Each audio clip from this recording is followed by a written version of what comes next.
चलिए बात करते हैं 2D रन टाइम की।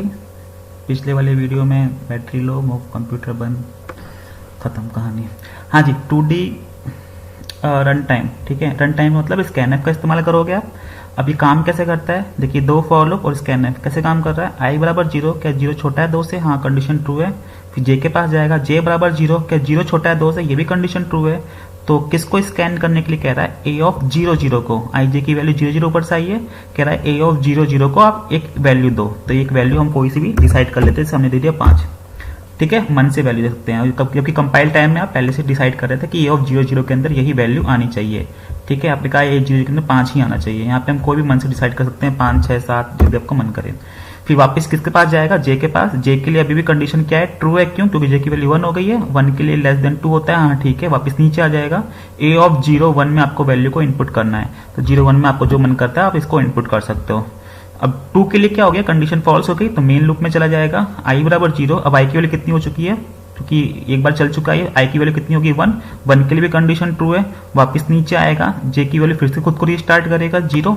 तो आई 1 और जे कितना है 0, आई 1 जे 0, मतलब इसकी वैल्यू भी एक प्रिंट इनपुट कर दो आप, कोई भी आपको मन करता है। ऐसी आई 1 और जे भी कितना हो जाएगा 1, इसको भी आप कोई वैल्यू दे दो, ठीक है। मैंने 4 वैल्यू दे दी।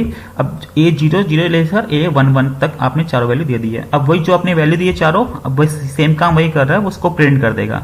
जिस लोकेशन पर वो स्टोर है उसी लोकेशन पर वो उसको प्रिंट करने का काम भी कर देगा।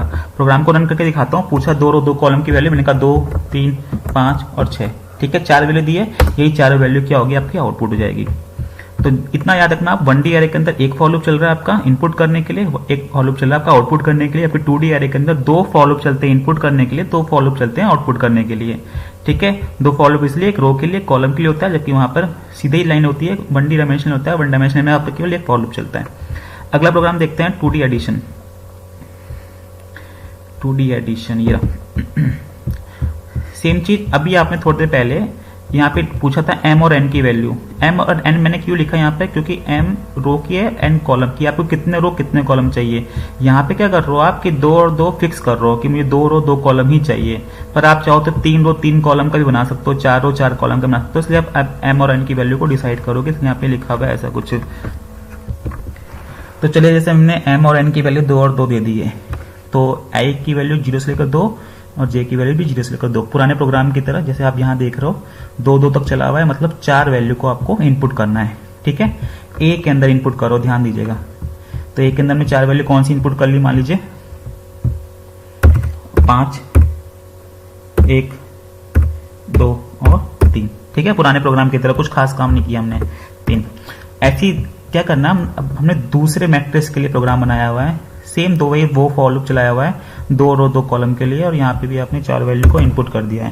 तो जैसे हमने क्या इनपुट कर दिया, 1 और 7, 8 और 10, कुछ भी कर सकते हो आप, ठीक है। ए को 4 वैल्यू मिल गई है, बी को 4 वैल्यू मिल गई है। फिर से रिपीट कर दूं, 4 क्यों मिली है, क्योंकि हमने 2 रो 2 कॉलम चलाया, टोटल 4 वैल्यू होगी। यहाँ पे 2 रो 2 कॉलम चलाया हुआ है, यहाँ पे 4 वैल्यू मिल गई है। हमें करना क्या है, दोनों को जोड़ना है, ए की वैल्यू को और बी की वैल्यू को जोड़ना है। जोड़ने के लिए क्या फॉर्मूला लगाया है, सम आई जे बराबर ए आई जे प्लस बी आई जे। ए आई जे की 4 वैल्यू ऊपर लिखी हुई है और बी आई जे की भी 4 वैल्यू ऊपर लिखी हुई है, ठीक है। जैसे ये तो 5 को 1 से जोड़ देगा, कितना हो जाएगा ये आपका 6, ठीक है। 1 को 7 से जोड़ देगा, कितना हो जाएगा 8। 2 को 8 से जोड़ेगा, कितना हो जाएगा 10। और 3 को 10 से जोड़ेगा, कितना हो जाएगा 13, ठीक है। ए और बी को जोड़ते हैं, पता है इसके रो को इसके कॉलम को इसके कॉलम से इसको कॉलम को ऐसे जोड़ेगा, ठीक है। ये ए 0 को बी 0 के साथ ही जोड़ेगा, ये चारों आपस में नहीं जोड़ेंगे। इसका ये इसके साथ जोड़ेगा, एक 7 के साथ जोड़ेगा, ऐसे कंटिन्यू चलता रहेगा।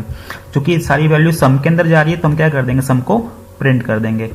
स्लैश एन का मतलब होता है नई लाइन पर आना, और स्लैश टी का मतलब होता है एक टैब के बराबर स्पेस देना, 6 स्पेस बार के बराबर स्पेस देना। प्रोग्राम को रन करते हैं, कोई भी वैल्यू दे दीजिए, मान लीजिए 1, 2, 6 और सॉरी पहले आपको रो और कॉलम की वैल्यू देनी है ना, कितने रो कितने कॉलम चाहिए। तो अब 2 रो का आप 2 कॉलम कह रहे हो, ठीक है। अब वैल्यू दे दो 3, 6, 9 और 8, ये हो गया ए की। अब बी की बारी है, 1, 6, 5 और 3। अब देखो जोड़ के क्या आ रहा है, 3 का 1 से जोड़ा 4 आ गया, 6 को 6 से जोड़ा 12। ये स्पेस जो दोनों के बीच में आ रहा है ना, स्लैश टी से आ रहा है। और फिर नई लाइन के स्लैश एन लगाया आपने, तो नई लाइन के लिए यहाँ पर आ गया है 9 और 5 14 और 8 और 3 11। क्लियर है, ये आपका 2D एडिशन हो गया। अगला आपका 2D मैट्रिक्स। मैट्रिक्स का प्रोग्राम देख लीजिए। मैट्रिक्स सेम काम, कितने रो कितने कॉलम चाहिए, ठीक है। मान लीजिए पुराने प्रोग्राम को हम दो कॉलम की तरह ले रहे हैं, आर और आरसी की वैल्यू 2 और 2 हो गई है। तो सेम वही काम जो 2D आईडी का पड़ा था, 2 रो 2 कॉलम की वैल्यू देनी है आपको, तो आप दे देना जो भी आपको देनी है, 4 वैल्यू आपको यहाँ पे दे दोगे, ठीक है।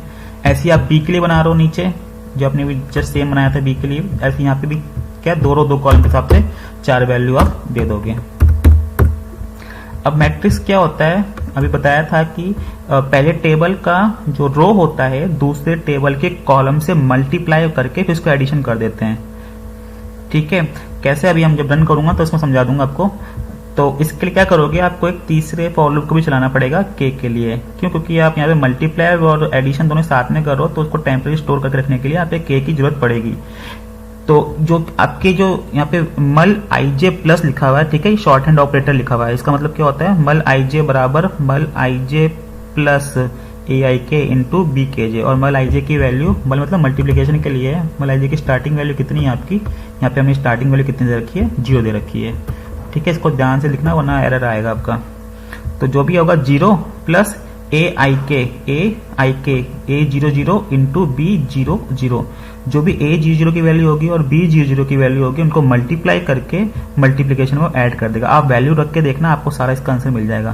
क्योंकि सारी वैल्यू किसके अंदर जा रही है, मल आईजे के अंदर जा रही है, तो हम इसके लिए 2 फॉर लूप चलाएंगे आई और जे का, और उसको यहाँ पे क्या कर देंगे, प्रिंट कर देंगे। देखिए मैट्रिक्स काम कैसे करता है, जैसे मैंने एक ही वैल्यू, कितने रो कितने कॉलम चाहिए, मैंने कहा 2 रो और 2 कॉलम चाहिए, तो मैंने 4 वैल्यू दे दी। जैसे मान लीजिए 1 1 1 और 1, ठीक है। इसमें देखा जाए 2 2 2 और 2। कैसे काम करता है ये, देखिए 1 इंटू 2, ठीक है, ऐसे रो बनेगा आपका 1 1 1 1, यहाँ बनेगा 2 2 2 2, तो 1 इंटू 2 प्लस 1 इंटू 2, ठीक है। इसका रो इसके कॉलम के साथ मल्टीप्लाई हो जाएगा, 1 इंटू 2 प्लस 1 इंटू 2, तो 2 और 2 प्लस दोनों को जोड़ेंगे कितना हो जाएगा आपका 4। ऐसे बाकी सेम काम करेगा। अब प्रैक्टिस करके देखना, नहीं आया तो पूछ लेना, मैं वापस आपको समझा दूंगा। बस इतना याद रखना कि पहले टेबल का रो दूसरे टेबल का कॉलम से मल्टीप्लाई होके आपस में ऐड हो जाते हैं, इसको बोलते हैं मैट्रिक्स। ये 11th में पढ़ाया जाता है आपको मैथ्स में। अगला आपका इंसर्ट करना एलिमेंट। इंसर्ट एलिमेंट मतलब कि जैसे मान लीजिए आपने कहा n की वैल्यू मैंने ले ली 5, ठीक है, और यहाँ पे स्कैन ए ऑफ आई के अंदर क्या आपने 5 वैल्यू को दे दिया। जैसे मान लीजिए 4 दे दिया और 5 दे रहे हो, 6 दे रहे हो, 8 दे रहे हो और 470 दे रहे हैं, ठीक है।